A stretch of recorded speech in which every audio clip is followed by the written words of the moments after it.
The day my grandfather's will was read changed everything, not just for me, but for my entire family who had spent years treating me like the black sheep who couldn't possibly understand real business. I'm Alex Morgan, and 7 years ago, while being mocked at yet another lavish family gathering, I made a decision that would eventually expose the truth behind my family's wealth. My grandfather, Robert, or Big Bob as everyone called him, was the patriarch who built Morgan Industries from nothing. While my father and his brothers fought over who would inherit the largest piece of the pie, I was quietly building something with the one person who actually believed in me, Big Bob himself. What my family didn't know was that for 7 years, I had been running the shadow company that was actually keeping their mansions maintained, their luxury cars leased, and their champagne flowing. And as the lawyer opened that envelope, I watched their smug faces, knowing that in about 2 minutes, they'd learn who had really been funding their extravagant lifestyles all along. I grew up in Greenwich, Connecticut, where family status meant everything. The Morgans were New England royalty,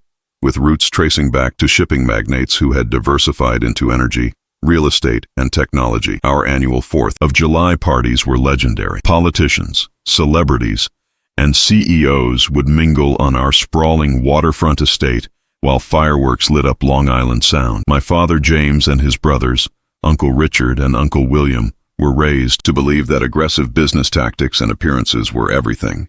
Richard, the middle brother, managed the family's main investment portfolio, while William, the youngest, handled East Coast real estate development. My father oversaw everything else, including me, constantly and critically. I remember my Harvard graduation dinner clearly. While my cousins had received Rolexes and sports cars for their graduations, my father announced my gift in front of everyone. Alex will be starting in the mailroom at Morgan Tower. No special treatment. We need to see if there's any business sense in there at all. The table erupted in knowing chuckles. My cousin Brett whispered loud enough for everyone to hear, "Maybe they'll let you lick the stamps." When I tried launching a sustainable energy initiative within the company at 23, Uncle Richard shot it down at the quarterly family meeting. "Cute project," he said, swirling his scotch, "but this is a business, not a college science fair." My father nodded in agreement, adding, "When you understand how money actually works in this world, then maybe we'll listen." But there was one person who did listen, Big Bob. At 85, he had officially retired, but everyone knew he still pulled strings from his office in the Greenwich mansion. After that humiliating meeting, he found me by the boathouse. "You know, what separated me from my competitors 60 years ago?" he asked, his voice gravelly from decades of cigars. "I could see around corners. Your father and uncles, they can only see what's right in front of them." 2 weeks later, Big Bob invited me to his study. The household staff had been dismissed for the evening. "I've been watching you," he said, sliding a business proposal across his mahogany desk. It was my sustainable energy initiative, but with notes, expansions, and potential partnerships scribbled in his distinctive handwriting. "I want to fund this," he said, "but under one condition. The family can't know. Not yet." He explained his theory that the third generation of wealth often destroys what the first and second built. "Your father and uncles think they're maintaining my legacy, but they're just maintaining their lifestyles." That night, we created Horizon Ventures, officially a small subsidiary of one of Big Bob's oldest holdings, but effectively a separate company with him as the silent partner and me as the CEO. "Consider this your real inheritance," he told me. "Now show me what you can do with it." For the next 7 years, I lived a double life. To my family, I was the underachieving Morgan who had eventually settled for a mid-level position at a sustainable investment firm. At holiday gatherings, I endured their condescension, my Prius parked among their Bentleys and Maseratis, and my off-the-rack suits amid their bespoke Italian ones. Meanwhile, Horizon Ventures was quietly becoming one of the most innovative clean energy investment vehicles in the country, with a valuation approaching $3 billion. What none of them realized was that as Morgan Industries began facing serious challenges, mainly due to my Uncle Richard's increasingly risky investment strategies and their collective refusal to adapt to changing markets, Big Bob had been gradually shifting family assets to Horizon. By the time of his unexpected heart attack last month, nearly 60% of what my family thought they owned was actually controlled by my company. The reading of Big Bob's will was scheduled for 2 p.m. at Whitman, Crawford & Associates, the family's law firm since the 1950s. Located in a historic brownstone in downtown Greenwich, the firm's wood-paneled conference room had witnessed generations of Morgan family business. I arrived 20 minutes early, parking my Prius between my father's Bentley and Uncle Richard's Aston Martin. "Good of you to make it," my father said, without looking up from his phone as I entered. The entire family was there, my father and mother, both uncles and their wives, and all 5 of my cousins. Uncle Richard's son, Brett, now a senior VP at Morgan Industries, despite his legendary incompetence, smirked at my Navy Brooks Brothers suit. Didn't have time to stop at Men's Warehouse for something better cause my mother touched my arm. I wish you'd let me help you with your wardrobe, Alex. First impressions matter in this world. She meant well, but had long ago surrendered to my father's worldview. Uncle William, already on his second scotch despite the early hour, called across the room. So, Alex, still saving the world one solar panel at a time. His trademark condescension was especially sharp today. His wife tittered politely. Something like that, I replied, accepting a glass of water from the assistant. Well, you won't have to worry about money anymore, Brett interjected. Grandpa always had a soft spot for the underdog. This elicited chuckles around the room. My cousin Melissa added, maybe you can finally upgrade from that EcoBox you drive. I noticed Mr. Crawford, Big Bob's personal attorney for 40 years, watching this exchange from the doorway, his face unreadable. Our eyes met briefly, and he gave me the slightest nod. We had met 3 times in the past month. Meetings my family knew nothing about. At precisely 2 p.m., Mr. Crawford called the room to order. Before we begin the formal reading, I'd like to note that Robert specifically requested that we all gather in person and that the entire will be read without interruption. He looked pointedly at my father and Uncle Richard, known for their impatience. Now let's get on with it, my father said. We all have meetings to get back to. Mr. Crawford began with the standard legal preamble, then moved to specific bequests, artwork to museums, donations to Yale and his other alma maters, generous provisions for longtime household staff. The family shifted restlessly, waiting for the main event, the division of Big Bob's controlling interest in Morgan Industries and his substantial personal fortune, estimated at over $500 million. And now, regarding the family business interests, Mr. Crawford continued, his voice steady. My father straightened in his chair. Uncle Richard leaned forward. Robert Morgan's 51% controlling interest in Morgan Industries will be placed in a trust, the details of which I will explain shortly. Uncle Richard interrupted despite the earlier admonition. What trust? There's no trust in our succession plan. James takes control as the eldest, with William and me maintaining our current shares. Mr. Crawford simply continued as if he hadn't spoken. The successor trustee and new CEO of Morgan Industries will be determined based on performance metrics that Robert established 3 years ago. A heavy silence fell over the room. This was completely unexpected. What metrics? My father demanded, color rising in his face. The trust will be managed by the CEO of Horizon Ventures, a company that Robert helped establish 7 years ago as a test case for the future of Morgan Industries. All eyes turned to me as the blood drained from my father's face. Uncle Richard's mouth hung open. I don't understand, my mother said softly. Mr. Crawford removed a USB drive from his briefcase and handed it to the assistant, who connected it to the room's presentation system. Robert prepared a video to explain his decisions. The screen lit up with Big Bob's face, recorded in his study just 3 weeks before his death. He looked directly into the camera, still commanding even in his final days. And if you're watching this, he began, then I'm gone, and you're all about to learn what I've known for years. Morgan Industries has been dying under your stewardship, while its salvation has been growing right under your noses. The tension in the room was palpable, as Big Bob prepared to reveal everything we had built together, and why he had chosen to orchestrate this very public reckoning. I felt 7 years of secrets rising to the surface, about to break with tsunami force. While you've been flying private to Aspen and buying summer homes in the Hamptons, Big Bob continued from the screen, Morgan Industries has lost market share in every sector except one, the renewable energy partnerships quietly established through Horizon Ventures. The video cut to financial charts showing the declining performance of Morgan Industries, traditional divisions alongside the explosive growth of Horizon. The room temperature seemed to drop 10 degrees as my family stared at the undeniable evidence. For 7 years, I've watched Alex build something remarkable, while the rest of you mocked the very ideas that have been keeping you afloat. Big Bob's weathered face filled the screen again. The luxury you've enjoyed for the past 3 years, your cars, your renovations, your vacations,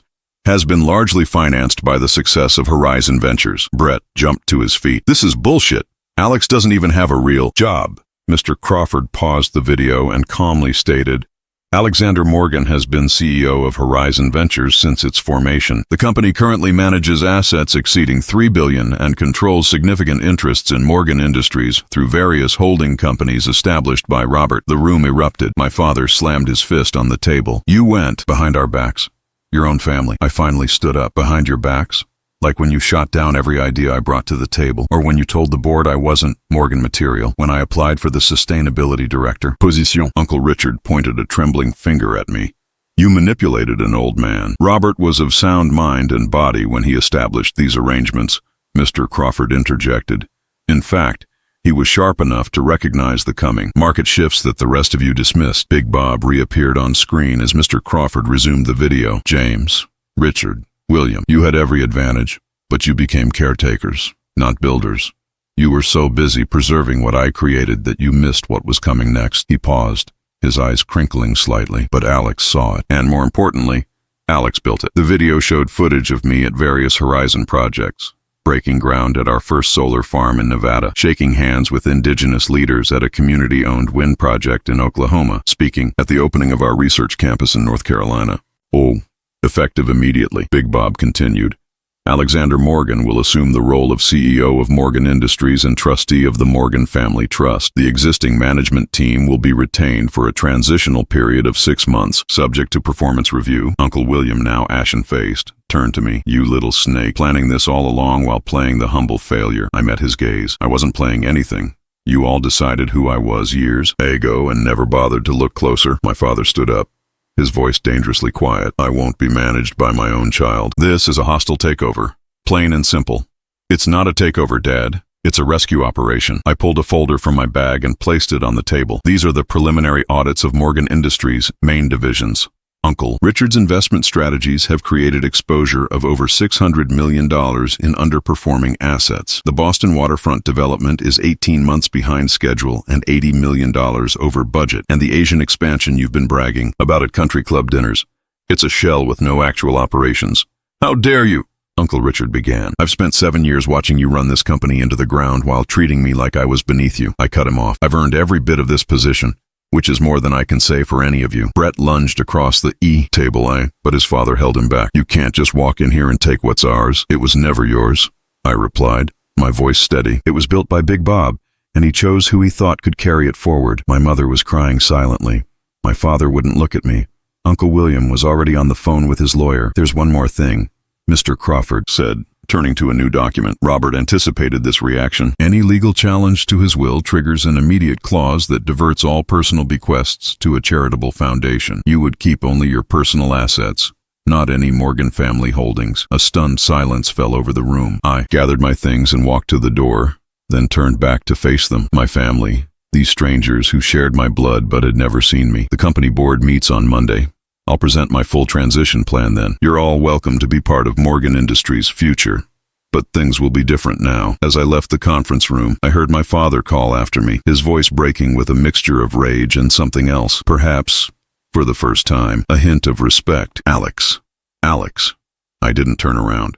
The aftermath was exactly the chaos you'd expect. By nightfall, the family had split into factions. My father and Uncle Richard hired attorneys to contest the will despite Mr. Crawford's warning. Uncle William, the pragmatist, called me at midnight. I want to understand the numbers, he said simply. No apology, no reconciliation, just business. We agreed to meet the next day. My mother showed up at my downtown apartment unannounced. I didn't know, she repeated, pacing my living room. All these years, I thought you were just... She couldn't finish the sentence. Failing, I supplied. That was the point. Mom. She looked around my modest 2-bedroom apartment with new eyes, seeing now that my simple lifestyle had been a choice, not a necessity. Why did he pick you and not James? He's the eldest. Big Bob didn't care about birth order. He cared about vision. I showed her Horizon's portfolio, the innovative energy storage systems we'd developed, the microgrids bringing power to rural communities, the carbon capture technology we were pioneering. Dad wanted to protect what already existed. I wanted to build what could be. The Morgan Industries board meeting was a study in corporate drama. Half the board members were family allies. The other half were longtime business partners who respected results above family politics. I laid out the reality. Without Horizon's technology and contracts, Morgan Industries would lose its competitive edge within 5 years. My 3-phase integration plan would merge Horizon's innovation with Morgan's infrastructure and capital. Brett stormed out. 2 board members resigned in protest, but by meeting's end, the remaining directors had provisionally accepted my leadership, not out of family loyalty, but survival instinct. The most surprising conversation came from Mr. Crawford, who invited me to dinner at his country club. Your grandfather was worried about you, he admitted over steaks. Not about your abilities, but about what this would do to you personally. What do you mean? Power changes people.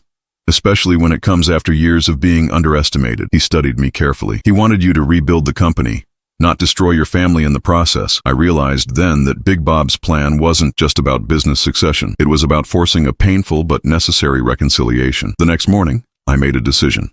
I drove to my parents' estate for the first time since the will reading. The housekeeper led me to my father's study, the room where I'd been lectured countless times about my shortcomings. He didn't look up when I entered. "Come to survey your kingdom. I came to talk about your role going forward." I placed a proposal on his desk. "Chief Strategy Officer. You'd work directly with me on the transition." He finally looked up, suspicious. "Why would you want me involved?" "Because despite everything, you know this company, and you're still my father." He studied the document for a long moment. "And Richard and William. And Uncle William has already agreed to head the real estate division, with new sustainability mandates. Uncle Richard," I paused, "his investment strategies are too high risk. He can remain on the board, but portfolio management will be restructured." My father leaned back in his chair. "You've thought of everything." I had 7 years to plan. What followed was the most difficult 6 months of my life. Integrating Horizon with Morgan Industries meant long hours, tough decisions, and constant resistance from those who resented my authority. I hired a top executive coach to help navigate the family dynamics that now permeated every business decision. Gradually, a new respect developed, grudging at first, then more genuine. My father, stripped of ultimate authority but still valued for his experience, began to see me through a different lens. He started asking questions about my work at Horizon, actually listening to the answers. Brett eventually left to start his own venture. Good riddance. My other cousins found their places in the reorganized company structure based on merit, not birthright. A shocking concept in Morgan family tradition. The most unexpected development came from my mother, who had always been passive in family business matters. She launched a Morgan Foundation initiative focused on supporting women entrepreneurs in green technology. "I spent decades being decorative," she told me. "I'm done with that now." 9 months after the will reading, we held the first all-company summit at our headquarters. Over 2,000 employees gathered to hear the new vision for Morgan Horizon Integrated. I stood at the podium, looking out at the sea of faces. The Horizon team I'd built over 7 years now merged with the Morgan legacy workforce. My grandfather used to say that wealth doesn't survive 3 generations without innovation. I began. The first generation builds, the second generation maintains, and the third generation consumes. Today, we break that cycle. In the front row sat my father, not scowling for once, but watching with careful attention. Beside him was Uncle William, who had become an unexpected ally in modernizing our real estate holdings. Uncle Richard had taken early retirement with a generous package, his pride too wounded to remain. As I outlined our 5-year plan for transitioning Morgan Industries to carbon-neutral operations while increasing profitability, I caught my father nodding slightly at the projection figures. Later at the reception, he approached me with 2 glasses of champagne. "Your grandfather would be proud," he said simply, handing me a glass. Coming from him, it was everything. That night, I returned to Big Bob's study in the family mansion for the first time since his death. My father had preserved it exactly as it was. I sat in the leather chair where my grandfather had first shown me his notes on my sustainable energy proposal 7 years ago. In the desk drawer, I found an envelope with my name on it. One final message Mr. Crawford had been instructed to place there after the transition was complete. Inside was a single page with Big Bob's distinctive handwriting. "The true test of leadership isn't building something from nothing. It's rebuilding something that's forgotten its purpose. The company is yours now, but remember, so is the family. Both need tending. Both can grow again." I folded the note carefully and put it in my wallet, where it remains today. It's been 2 years since that day in the lawyer's office when my family discovered who had really been keeping their lights on. Morgan Horizon is now an industry leader in sustainable infrastructure, and our market value has tripled. More importantly, we've found a new equilibrium as a family. Not perfect. We're still Morgans, after all, but built on something more honest than before. The truth is, success wasn't about proving my family wrong. It was about proving Big Bob right, that legacy businesses can adapt and thrive when they embrace change rather than resist it. If you're watching this and feeling underestimated or overlooked, remember, sometimes the greatest advantage is being underestimated. Build quietly, execute brilliantly, and let your results speak for themselves. The right people will notice, even if they're not the ones you initially hoped would see your worth. Don't forget to subscribe for more stories about family business dynamics and how to navigate complex relationships while building your own success. Hit that notification bell, because the next video reveals exactly how I turned the company around in just 90 days with 3 strategies anyone can implement. Thanks for watching.